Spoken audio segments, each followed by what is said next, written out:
I want to try to answer a difficult question, which is, what is common care? And the reason why I think it's important to answer this is because a common response after we've introduced this concept to somebody new, a new host, or even a new group is, so we're going to save people money on their insurance plan, save them taxes, because those are the pitches that people have received in this space before. Those are the value propositions they've been offered. And the answer is, maybe we're going to do that. That's not quite the right question.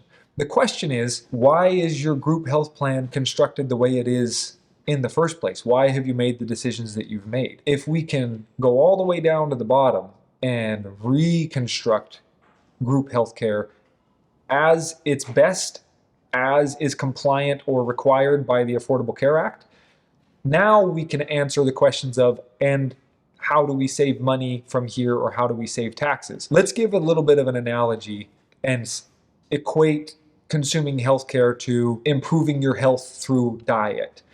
If you were to say, hey, saving premiums or saving taxes is kind of like losing weight.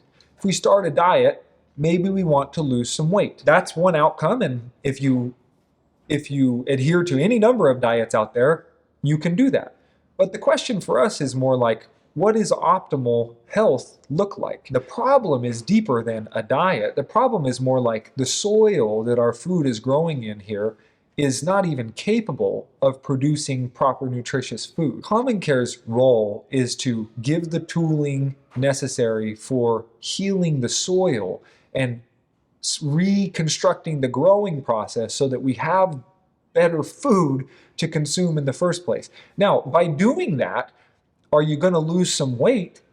Yeah, maybe if that was your desired outcome, like that's something that could be a short-term effect, but the long-term effect is more effectual.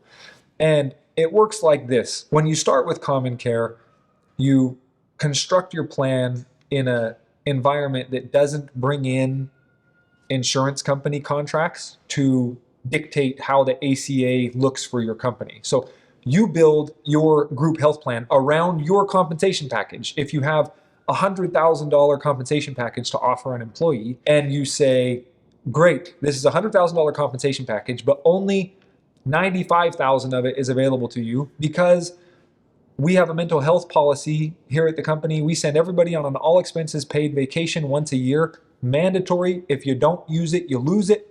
And there are 2 options for destinations and 5 meal choices when you arrive. I think some people might like that.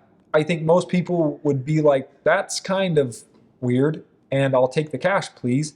And if you took group health plans and you ran them through the same logical rubric, you'd come with a pretty similar conclusion. The group health plans that people are implementing are really only good for the 20% or less of the population that's driving 80% or more of the actual costs. Everybody else is in kind of a suboptimal space, and their compensation package is being used towards that. If you reconstruct your group health plan in a space that says, well, we have to do some things under the Affordable Care Act if we're going to offer group health care, and if we have more than 50 full-time employees, we have to offer it. So let's comply and set up a baseline that we know is keeping us in a safe place. From there, what's optimal? And CommonCare's job is to help you construct that without conflicts and to give you a whole ecosystem of peers that says, hey, people who have constructed their plans prioritizing these things, employee choice, flexibility, more towards reimbursement, more towards the employer, gives the employee an HSA, the many options that you could prioritize, we can say, benchmarking, publishing the data from many peer groups, here is what is effective. And you can build from there. And then on a more individual level, you can track your actuarial experience as you go through consuming care and people submit claims for your plan. Even if you're allowing employees to take funds and go buy their own insurance policy, you can still track your claims experience through our administration software. What that does for you is it builds you a foundation where you have data. It's like a healthcare credit score, and it allows you to negotiate better insurance contracts, negotiate into better sharing contracts with peers or with actual health share companies, if that's a route that's viable for you, in a 12-month, 18-month, 24-month time period, which isn't that far into the future, we can construct entirely private networks of healthcare consumption where the doctors, the facilities, the providers work directly for a cooperative of groups that have a similar demographic, a similar set of values, a similar consumption record. And now we know exactly how much care is needed for this audience with very little fluctuation. And we know exactly what procedures that we need to have on staff to avoid having to go through an insurance process at all, where the care works directly for the plans.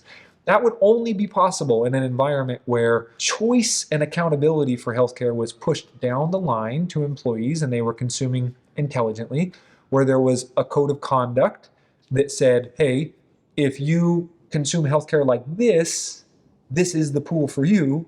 If you consume healthcare like this, maybe a more traditional pool for you. If you can have those things and you can track the data, you can actually build a whole community of private care, heal the soil, grow better food, as it were, and optimize the health of group health plans.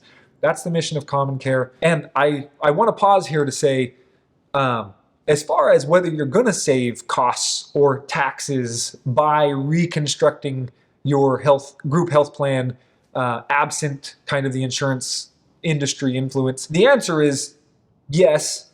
Although if you reduce your healthcare costs, you're not going to save taxes. You're actually going to pay more taxes because all the costs that were being funneled into your healthcare costs were tax-free, but you're saving the 70 cents on the dollar now instead of the 30 cents. So it's optimal to save costs first.